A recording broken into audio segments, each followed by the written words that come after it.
कहानी शुरू होती है एक बड़े से खेत पर बने घर से, जहां चारों तरफ हरियाली थी और सन्नाटा था। उस घर में एक पति और पत्नी रहते थे, जिनका दिल बच्चे की किलकारी सुनने के लिए तरस रहा था। पत्नी का नाम टोरी था और पति का नाम कायल था। दोनों एक दूसरे से बहुत प्यार करते थे और उसी रात जब दोनों साथ थे तभी कुछ अजीब हुआ। टोरी को अचानक लगा जैसे बाहर कुछ हुआ हो। उसने कायल से पूछा कि क्या उसने कुछ महसूस किया, लेकिन कायल ने कहा कि नहीं, और फिर टोरी ने भी कहा कि अब कुछ नहीं है। लेकिन उसी पल बाहर एक तेज आवाज आई और पूरे घर की बिजली बुझ गई। खिड़की से दूर खेतों के उस पार एक धुंधली लाल रोशनी धीरे धीरे चमक रही थी। कुछ पुरानी होम वीडियो सामने आती हैं, जिनमें एक नन्हे से बच्चे को बड़े होते हुए दिखाया गया है। पहले वो बिस्तर पर लौटता है, फिर बैठता है, फिर घुटनों के बल चलता है और फिर खेत में कायल के साथ ट्रैक्टर पर बैठा नजर आता है। ये सब देखकर दिल पिघल जाता है, लेकिन यह खुशी का वक्त बहुत थोड़ा था, क्योंकि आगे जो होने वाला था वो किसी ने सोचा भी नहीं था। 10 साल बाद वही घर थोड़ा पुराना और बेरंग लगने लगा था। एक सुबह टोरी अपने बेटे को ढूंढ रही थी,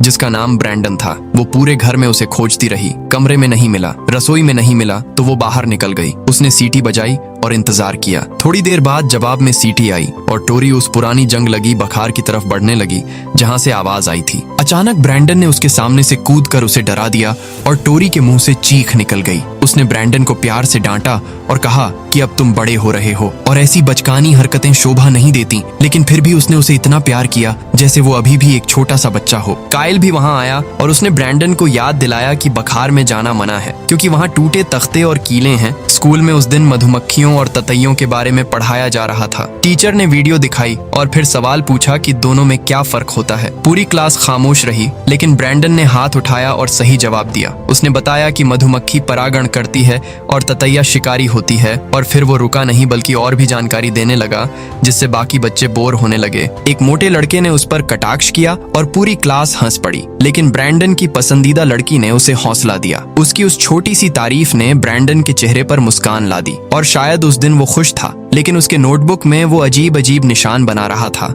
जो किसी को समझ नहीं आते थे, जैसे कोई अनजानी भाषा हो जो सिर्फ उसे पता हो। उसी रात जब घर में टोरी पेंटिंग बना रही थी और संगीत सुन रही थी, तब बाहर बखार के पीछे से एक लाल रोशनी धीरे धीरे उगने लगी। एक भारी और डरावनी आवाज हवा में घुलने लगी। घर के बल्ब कांपने लगे और संगीत की आवाज बिगड़ने लगी, लेकिन टोरी ने बिना घबराए बस संगीत बंद कर दिया और पेंटिंग जारी रखी, जैसे उसे इन सब बातों की आदत हो गई हो। तो ऊपर अपने कमरे में ब्रैंडन बिल्कुल सीधा लेटा सो रहा था और तभी उसके शरीर में अजीब हलचल हुई, जैसे किसी ने उसे जगाया हो। वो उठा और खिड़की की तरफ चला गया और फिर बिना किसी डर के नीचे कूद गया और उस बखार की तरफ चलने लगा जहां वो बंद दरवाजा था, जिसे हमेशा जंजीरों से बंद रखा जाता था। वो घुटनों पर बैठकर उन जंजीरों को खींचने लगा। टोरी को आवाज सुनाई दी और वो बाहर निकली। उसने ब्रैंडन को बखार में उस जंजीर वाले दरवाजे के सामने घुटनों पर बैठे देखा। जब उसने उसके कंधे को छुआ तो ब्रैंडन एकदम से उछल पड़ा और वो खुद भी डरा हुआ था। उसे समझ नहीं आ रहा था कि वो वहां कैसे पहुंचा। टोरी ने उसे गले लगाया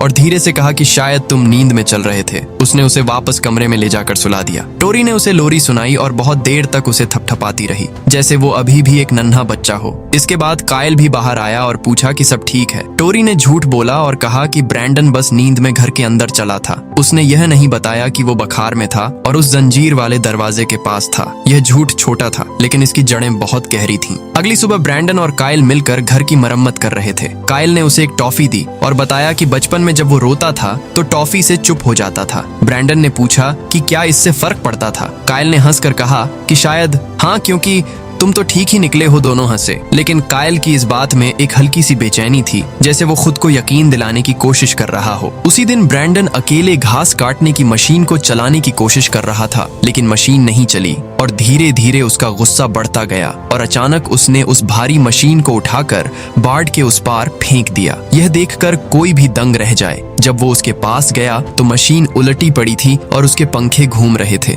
ब्रैंडन ने उंगली पास ले जाई, लेकिन पंखा कटा नहीं बल्कि खुद टूट गया। उस दिन ब्रैंडन का जन्मदिन था और परिवार एक रेस्तरां में मिला। टोरी की बहन मैरीली और उसके पति नोआ भी वहां थे। वेट्रेस ने एक मीठा केक लाया और उस पर एक मोमबत्ती जलाई। ब्रैंडन ने मोमबत्ती फूंकी और सब खुश हुए, लेकिन तभी नोआ ने उसे तोहफे में एक बंदूक दी। कायल तुरंत भड़क गया और बोला कि वो अभी बच्चा है और यह चीज उसके लिए नहीं है। ब्रैंडन ने पहली बार अपने पिता के सामने आवाज उठाई और कहा कि वो 12 साल का हो गया है। कायल ने फिर भी बंदूक नहीं दी और ब्रैंडन का चेहरा गुस्से से लाल हो गया। पूरा रेस्तरां देख रहा था और लोग आपस में फुसफुसाने लगे। परिवार वहां से उठकर चला गया और बाहर निकलते वक्त हर किसी की निगाहें उन पर टिकी थीं। यह पल बहुत शर्मनाक था, लेकिन यह तो शुरुआत भर था। घर पर टोरी ने काइल से कहा कि वो नहीं चाहती कि ब्रैंडन के साथ वैसा हो जैसा उसके अपने माँ बाप ने उसके साथ किया था। उसे समझा नहीं गया और वो नहीं चाहती थी कि उसका बेटा भी उसी तरह अकेला महसूस करे। दोनों ने कैंपिंग पर जाने की बात सोची, लेकिन अगली सुबह ब्रैंडन ने अपने पिता को पूरी तरह नजरअंदाज किया और खाने की मेज पर वो चुपचाप अपना कांटा चबाता रहा। काइल की नजर उस पर पड़ी और उसने देखा कि कांटा मुड़ गया है। वो घबरा गया और टोरी को बुलाकर ब्रैंडन के कमरे की तलाशी लेने लगा। वहां उन्हें इंसानी अंगों और खून की तस्वीरें मिलीं, जो किसी बीमार दिमाग की उपज लगती थीं। टोरी ने कहा कि शायद वो डॉक्टर बनना चाहता है, लेकिन काइल के मन में यह बात बैठ नहीं रही थी। उसे लग रहा था कि कुछ बहुत गलत हो रहा है। उसी रात ब्रैंडन की पसंदीदा लड़की को अपने कमरे में किसी की मौजूदगी महसूस हुई।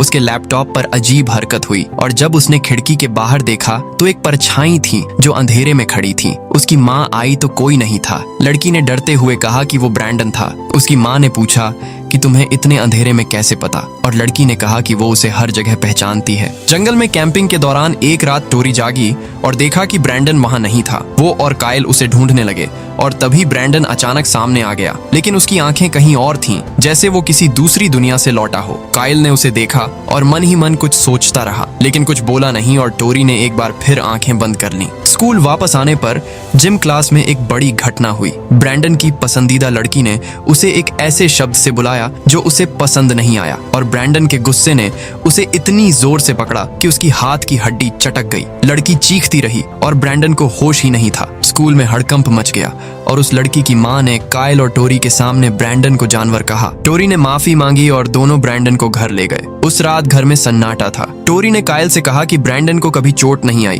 कभी खरोंच नहीं लगी, कभी हड्डी नहीं टूटी। ये बात बहुत अजीब है क्योंकि हर बच्चे के बचपन में गिरना होता है। टोरी ने इंटरनेट पर तरह तरह से सर्च करना शुरू किया और इसी बीच बाहर वो लाल रोशनी फिर से चमकने लगी। बारिश में ब्रैंडन बखार के उस बंद दरवाजे के पास पहुंचा और इस बार उसने उस जंजीर को अपने हाथों से तोड़ दिया। जब टोरी वहां पहुंची तो उसने देखा कि ब्रैंडन हवा में उठा हुआ था और उसके इर्द गिर्द लाल रोशनी फैली थी। वो बार बार एक ही बात दोहरा रहा था, दुनिया को ले लो। टोरी ने उसे आवाज दी तो वो नीचे गिर गया और पहली बार उसे खरोंच आई। वो घबराया हुआ था। उसने अपनी माँ की तरफ देखा और पूछा, माँ मैं कौन हूँ? ये सवाल सुनकर टोरी के दिल में एक तूफान आ गया। उसने उसे गले लगाया और फिर उसे बताया कि वो एक खास बच्चा है जो अंतरिक्ष से आया है। उन्होंने उसे एक छोटे अंतरिक्ष यान में पाया था जो उसी बखार में आज भी रखा हुआ था। यह सुनकर ब्रैंडन की आंखें जल उठीं और उसने चिल्लाते हुए पूछा कि तुमने इतने साल यह क्यों छुपाया? उसने घर में तोड़फोड़ की और बाहर निकल गया। टोरी ने काइल को बताया कि ब्रैंडन को यान मिल गया और काइल का चेहरा फक्का पड़ गया। उसी रात काइल को एक डरावना सपना आया जिसमें उसने देखा कि जब वो और टोरी उस यान के पास पहुंचे थे